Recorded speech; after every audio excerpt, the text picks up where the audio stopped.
episode is sponsored by Race Tech, end-to-end IT solutions for your business growth. Hello, Manuel. Welcome on the Agile Couch. Nice to see you here. Thank you. Thanks for the invitation. It's great. Yeah, thanks for joining. And it's actually quite an opportunity to have you here, as I think I've noticed that it's already 5 years since the book Team Topologies was released, or? In September 2024, yes, will be In 5 years. September will be. Yeah. Nice. That's already some time past. So it feels like I've just read the book when it was released, but already 5 years nearly. That's a lot. It's a nice round number, and hopefully still in the next 5 years will continue to be talked about. Yeah, and for listeners, just to maybe introduce, and you'll correct me if I'm wrong, Manuel is working for quite some time already as a consultant within different companies, as well as he is a co-author of Team Topologies, together with his colleague Mathew, if not mistaken. And Yes. could you tell a bit more what do you do, and about your Sure. background a bit? Yeah, so my background is in software engineering. I've had different roles throughout my career, from development, testing, team lead. And then I worked for a number of years as consultant around DevOps and continuous delivery.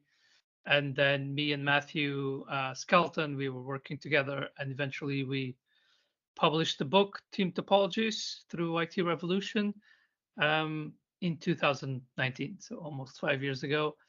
And the book is really sort of condensing what are the patterns we see working and not working for organizations trying to achieve DevOps, but in reality, what really they want is fast flow of value to the customers, right? Yeah, exactly, and that's what we discussed maybe prior to this podcast, that many companies wants to achieve something, but instead there's some kind of goal in mind, like fast flow or Yeah. business value, better collaboration, and so on. And I guess that's the purpose of Team Topologies in general, the set of different practices and ideas, how they could be used. Yeah. Hmm?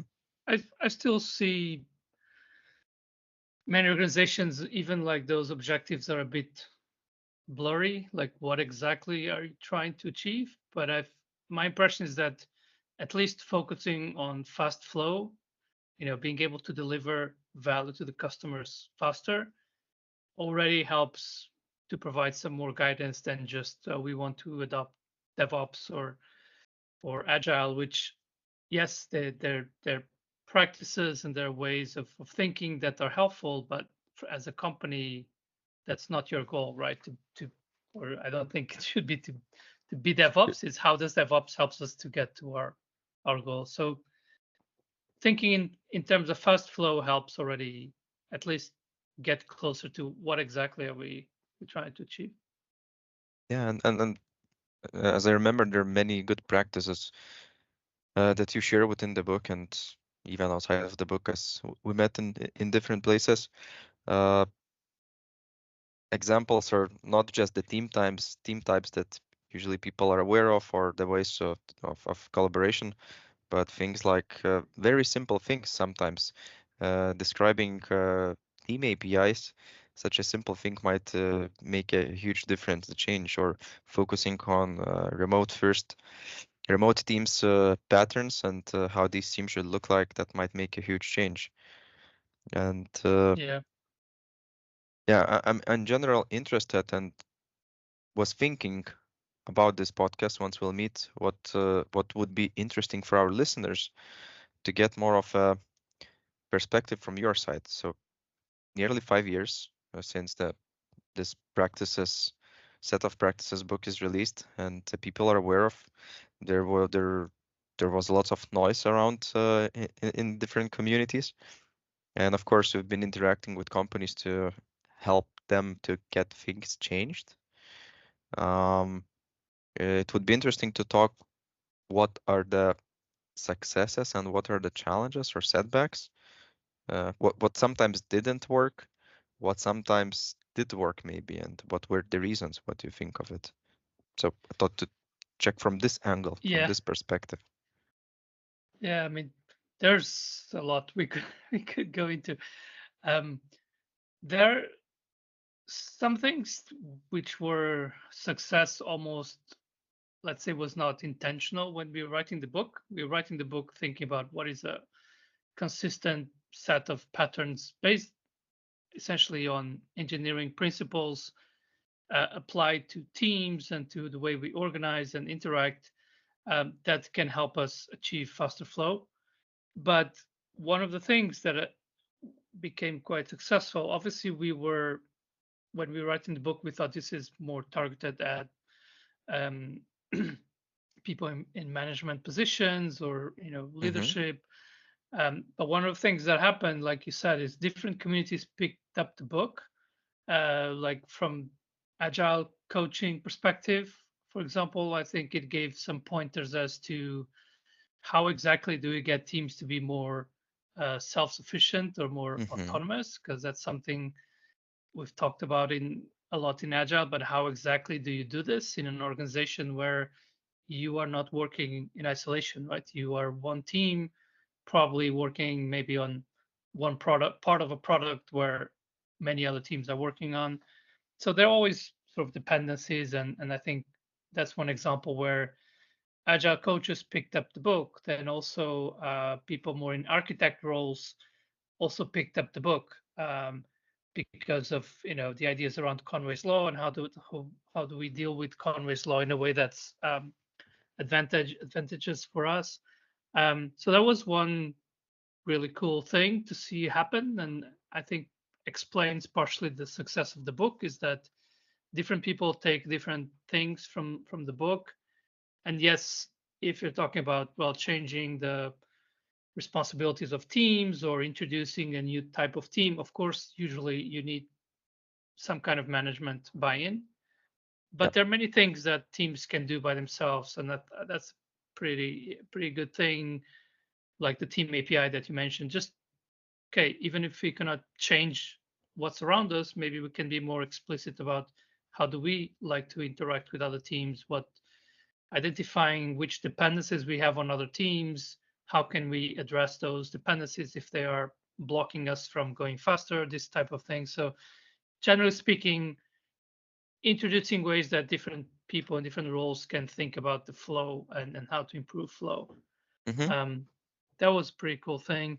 Of course, there are challenges as well, especially in larger organizations where you might have pockets within the big organization where people understand the value of the ideas in team topologies. They want to adopt it, but maybe other parts of the organization are not familiar. So sometimes there is some friction, and it's because also we never wanted to go sort of the certification route that everyone can, okay, let's all be certified in team topologies and then everything's great, because we know that that's not the way things really work. So that causes a bit more challenges in terms of if you're trying to get a big organization to adopt the ideas more broadly.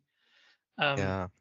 And it's basically requires more time and investment, basically, in terms of, okay, let's start here, show the value, show the success stories, and then allow other parts of the organization to pick it up, because it's not something really that we should be forcing upon everyone.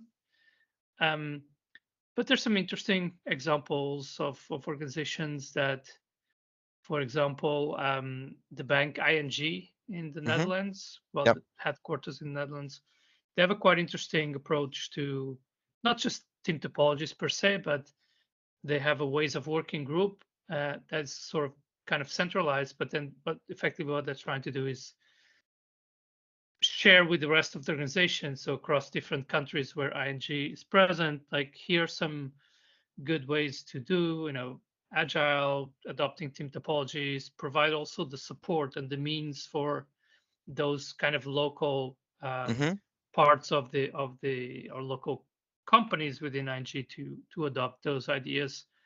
And I think that's sort of the right way to go about it, and maybe also have some sort of internal enabling teams for fast flow. but it's not very easy. Also, because it's not the most familiar to many organizations. This idea of Yeah. having enablers of fast flow. So I think one of the main challenges also has been that who it's not just about saying yes, Team Topologies is going to help us and it makes sense. It's like, okay, how do you go about with that sort of transformation? And you need some people or maybe a team or even a group of teams inside the organization that has that remit, that has the capacity to focus on that. Otherwise, it's just sort of in the air, and people can, should improve where they can, but there are changes that require more kind Yeah. of long-term um, investment. So that it's a Mm-hmm. challenge, but it can be done. Yeah, but that's really well said. And what you mentioned is that you've seen some successes where organizations do have internal enabling teams, so to say, or ways of working practices. Some organizations call excellence teams. But at the same time, what I've seen in terms of implementing similar practices, that it's really important that first thing, it would be clear why we want to do this, as we discussed the very beginning, why we want it. Is it for fast flow? Is it for collaboration? Is it for more value for customers? Was the reason goal behind it?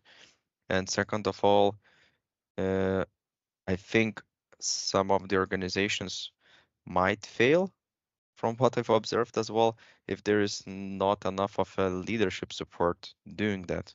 Because you Yeah. mentioned that there are some small bits and pieces that teams can do by themselves, but if talking about the overall perspective, even you shared an example, Conway's Law, even taking this example, probably not much could be done if not everyone is involved, so to say. Not everyone is aware about it, and everyone is aiming for the success. Or how do you see that? Yeah, and it's interesting.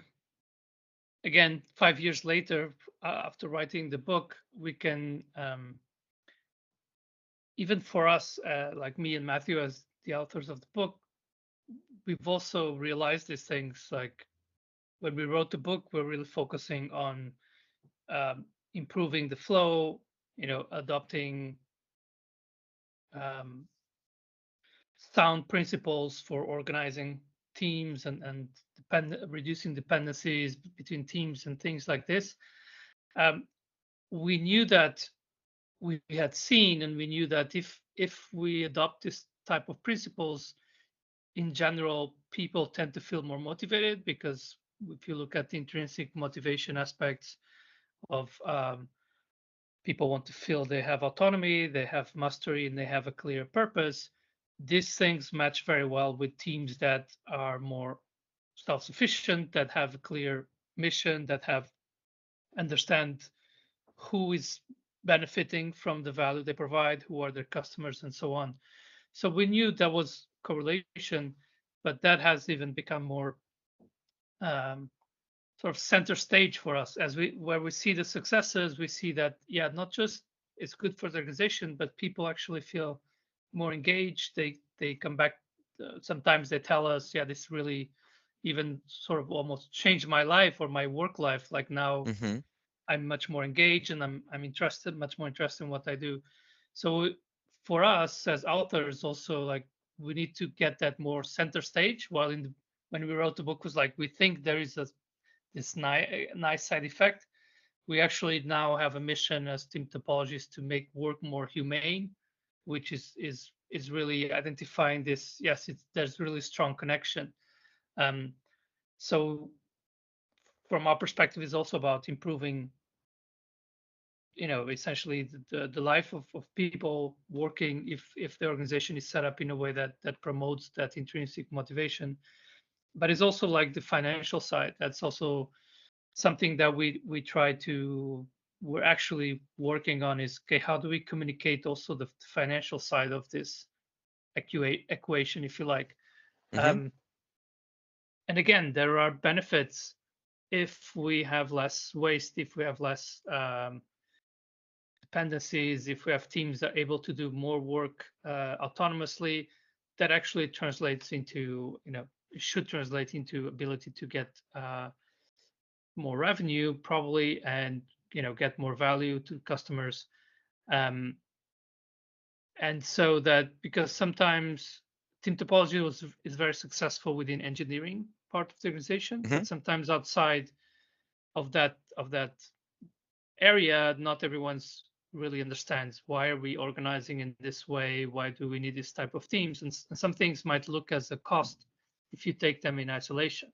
If you So talk that about might it, be one of the challenges, actually, yeah, one of the setbacks. Like within the IT perspective, you see that organizations do more understand it, but the other parts makes it difficult for them to realize, or what's your experience here? yeah, totally. So if for us, even we know we need to work on that kind of, what is the message for the CFO, for the Mm-hmm. executives. They don't necessarily know or need to know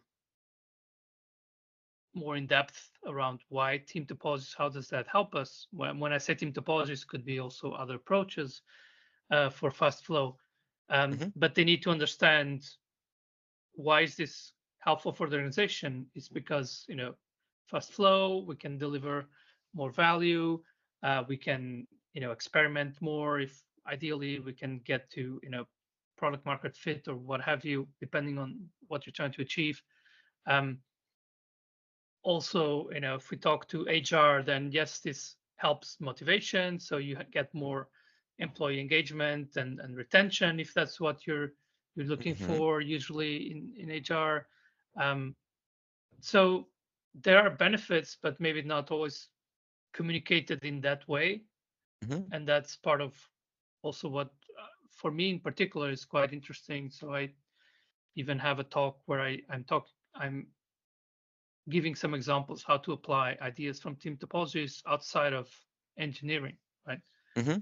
Because some of the ideas are applicable if we think about self-service platforms. Well, I give the example of in a legal department, maybe a legal platform is not actual software or services.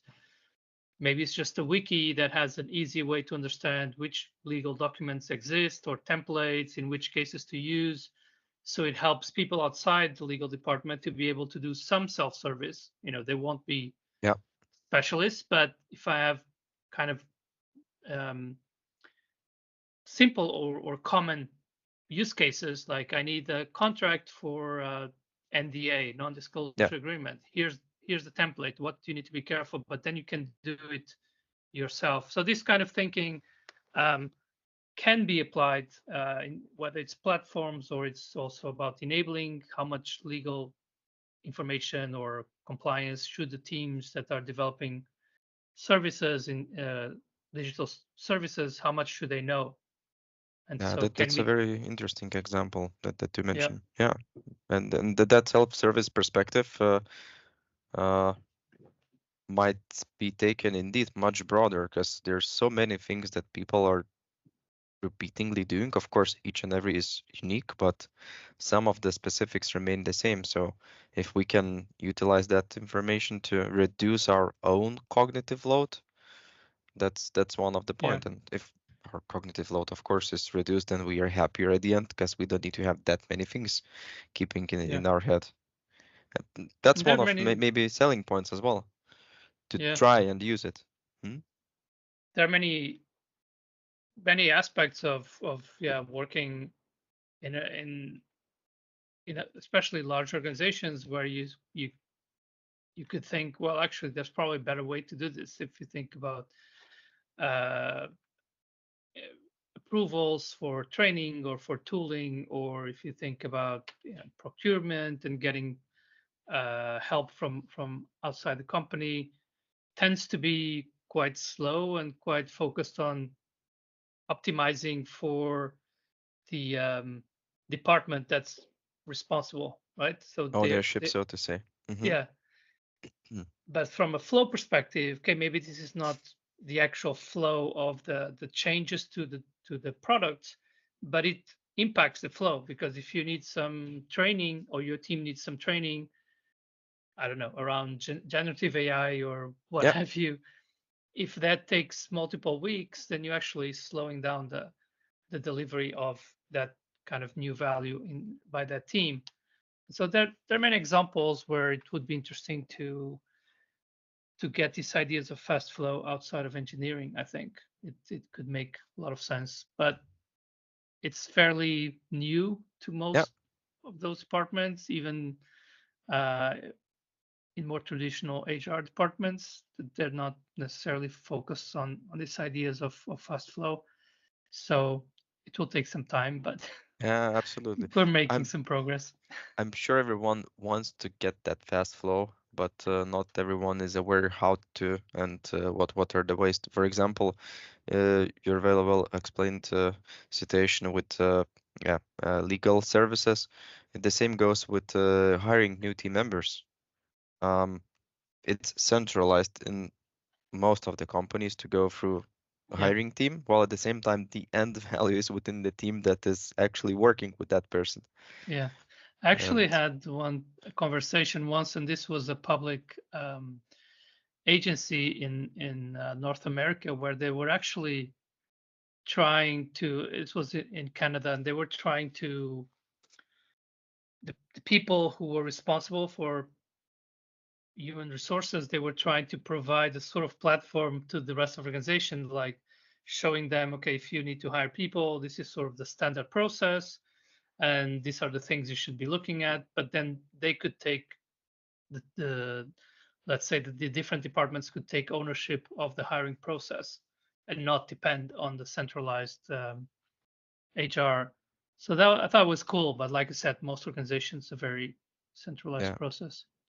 And one thing that's also quite interesting for me, at least, um, what I realized in this years is that really the team interactions that we talk about in the book, like when Hmm. should you collaborate versus facilitate versus provide something as a service, in those examples are also very important. For if you had, let's say, that kind of legal platform, which is okay, here's a wiki, here are templates, how to use them, that cannot be static, right? It needs to evolve based on the needs of the users. So that necessarily means there has to be some collaboration at some point where maybe a team says, well, this template doesn't work because we have a different situation. Can we collaborate to evolve this? And that's another aspect where it was already sort of unfamiliar for engineering teams to be more Yep. explicit about types of interactions, and outside of engineering is even more unfamiliar, having to understand why do we need to collaborate, and when, Yeah. um, is an interesting also challenge, It's but it's usually necessary because yeah. otherwise you're stuck with something. It works now, but as soon as you have new needs, you need You, to evolve it. you need to evolve indeed, and that's I'm just getting back to my memories as you're telling through the stories I've been through, and it's usually with another other department. There's some kind of documents, and if you ask something, here's the document, go ahead, read it, and use it. But instead, yeah, it might require some changes, as you said, and it really depends on the station. So it might require some other type of collaboration rather than just take the document and use it. But look, Manuel, what I would be very interested, maybe listeners also, uh, what you've seen as the biggest failures actually of trying to implement team topologies. If someone, been working or you've been, I don't know, helping organization, and at the end they understood, no, it's not for us. We are too chaotic, or we don't have this and that, and I don't know. Hmm. What you've seen that was the biggest failure in your perspective. I don't know if there's a biggest failure, but there are some typical situations where maybe there's some misunderstanding or about why team topologies and how it Hmm? helps and what does it help with. Um, for example, one that comes to mind is usually in startups and small companies, they tend to think, oh, okay, this sounds good, but we cannot apply it because we don't have enough people to have a platform Hmm. team or an enabling team.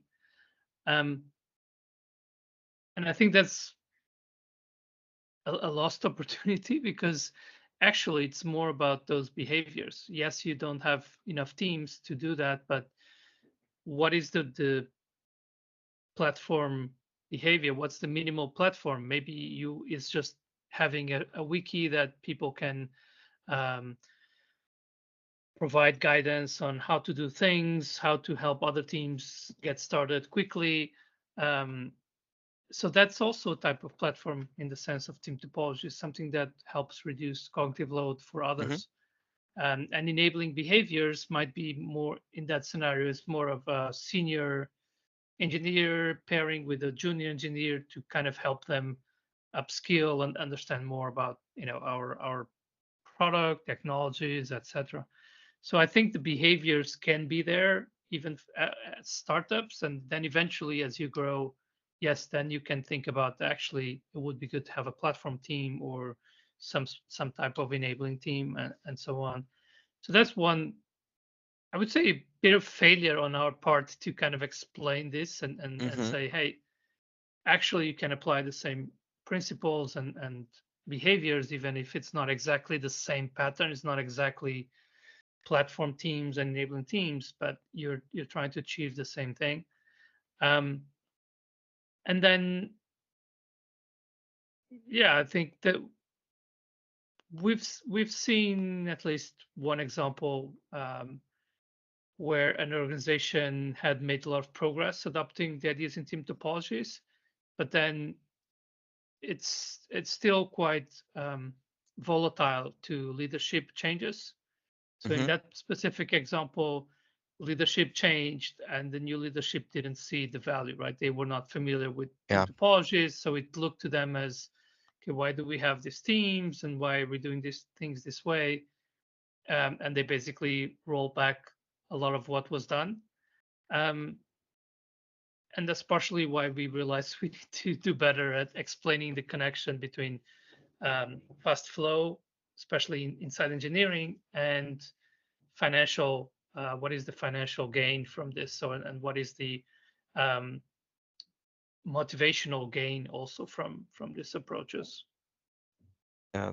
Those are good examples, and indeed, as so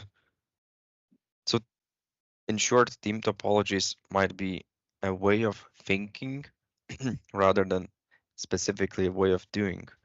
And while people might understand we need to have specifically dedicated team for this and that, no, it's just a good perspective to have in mind how you can do things not necessarily exactly with the same setup while using the principles as you mentioned. That's a Yeah, very nice perspective. Being because instead it's of doing. yeah, I think you got it exactly right. It's about what are the principles we're trying to achieve fast flow by having um, more decoupled value streams and having yes the right types of teams that we need, but it's more about yeah the behaviors, and also something quite important is the idea that we need to continuously evolve, right? There's no one organizational structure or design that is the right one.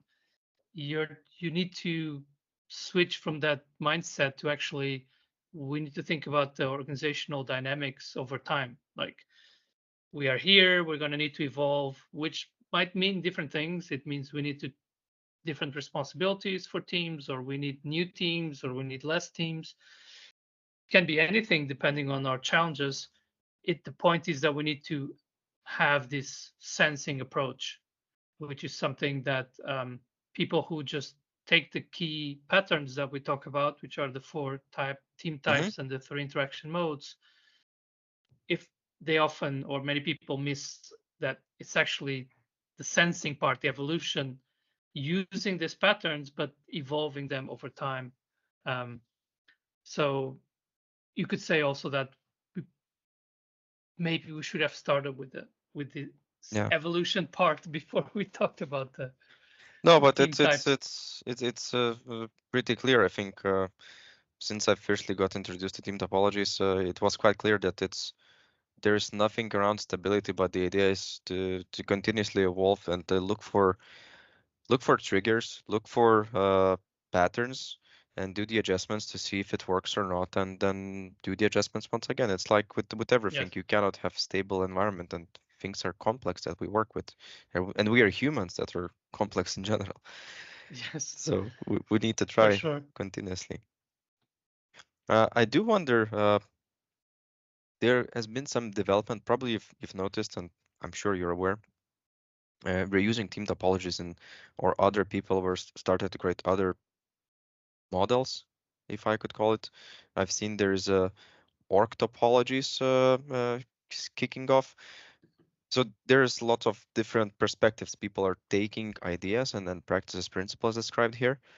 What other potential trends or developments you foresee in terms of the initial practices you've put in one place? Yeah, I mean, I think in general, that's a good thing. People are, based on some of the ideas they're adopting to their own needs, I guess. Hmm. Um, I do think that one of key reasons for success of team topologies, again, that is very first principles based and building blocks of patterns. It's not about, okay, here's how you need to do you need this exact teams and this exact organization.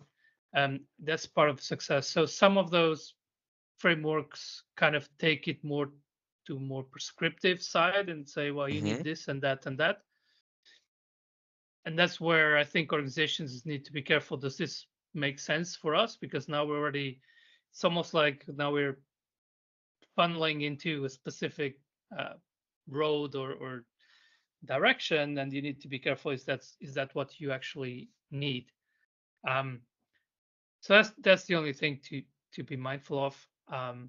For us, it's mostly about what do we expect, or what we also are working on is how do we get some of these principles and ideas that are based on our engineering background, but they're really not specific. There's nothing much Hmm. in team topologies that you would say, oh, this is only for software teams. But there's sometimes a bit that perception that this is just for engineering and software development. And so for us, is taking these ideas and showing how they apply outside. Like the example we were talking about, the legal type of platform. Um, we think that's where there's even a lot more potential. And again, if beyond engineering, other parts of organizations start adopting some of these ideas, it increases also their motivation, and it's also financially beneficial. That's what we're trying to look Hmm. into going forward. Yeah, getting away just from IT perspective into a more broader perspective, which Yep. is really great. I think that's something that within agility perspective as well, people are usually mapping agility is just for IT, but not at all. It's across. So the same things as well as within the team topologies principles and yeah, tools, Yep. practices even that we could use. Um, as someone might be listening, and yeah, some people have heard about team topologies, some I assume haven't heard it or have heard it but never dig deeper. What would be your, so to say, recommendations for organizations that would like to adopt some of the practices, principles from team topologies? Uh, where to start or what to do, what not to do? What would be the first Hmm. steps, so to say? That's a good question. I Obviously it depends a bit on the size of the organization as well. Um, we have seen some examples where when you have small organizations and you have buy-in from leadership, they're actually able to make a lot of progress quickly and sort of change a lot of things. But that's typically more kind of the exception. So usually I would recommend to start somewhere specific in the organization, maybe consider a group of teams that are closely related, maybe um, you know within around 50 people or something like that, where you can actually dig into, okay, how does the workflow here? How do we get the value to the customers? Where are the dependencies? Help those teams maybe adopt some of the patterns we already talked about, maybe the team API, start tracking their dependencies and seeing what are the blocking dependencies, how can we address those, and then adopting interaction modes that are appropriate to address blocking dependencies. So I would start with kind of smaller group. If you have some buy-in from the teams, that obviously helps, that maybe they already are familiar with some of the ideas and they want to try it, so that you can actually understand, first get actual experience of applying these ideas, understand what it takes, how to look at the improvements, and then when it works, then you have a success story also to share with the rest of the organization. As with many approaches, usually the sweet spot is you start kind of bottom up, and or in a pocket of the organization. Eventually, top down buy-in also kicks in, and that's where you have a good combination. Okay, we already have some success. We saw this working. We saw how this improved our flow. Teams feel more motivated and more engaged, and now leadership also sees how this benefits the business, and now we can start to bring this to the rest of the organization. Obviously, in a way that is not forcing people, but kind of showing the value and hopefully getting buy-in from the teams as well. But a good balance between, hey, we want to do these things in this new way because we understand the value it gives, but not pushing without people understanding why are we doing this. Yeah, so coming from both directions, and as well what you mentioned in my head, the word that appears is experimentation. So try with something, experiment, getting out of it, and as well then sharing forward the successes, maybe sometimes learning challenges, and maybe others would like to be part of this and try out some of the practices mentioned. That's probably the best approach. The learning part is key. Yeah, like we're saying, is if this is a sort of continuous journey, because we need to keep evolving, the evolution itself is also going to give us some learning, some feedback. Like, okay, we tried this, maybe we created this new platform team, but then whatever, the responsibilities were not clear. So for next time, then we know, okay, we need to clarify responsibilities. What are the interfaces? Whatever sort of things that were a bit awkward perhaps or didn't go as we expected, we should take that as input to, okay, now we understand what we need to be more clear about, or what we need to avoid doing or start doing. It's very much sort of a agile and retrospective approach as well to the changes to the organization. Yeah. Try and learn. Well, Manuel, you shared lots of things and even some nice tips and ways how to try it, where to start. Thanks for being open and sharing the challenges. The time just flew by. I'm just checking the clock and cannot imagine that it went that fast. Thank you so much for your time that you spent here. It was a pleasure to chat, and see you next time then. Yeah, thank you. It was my pleasure. See you.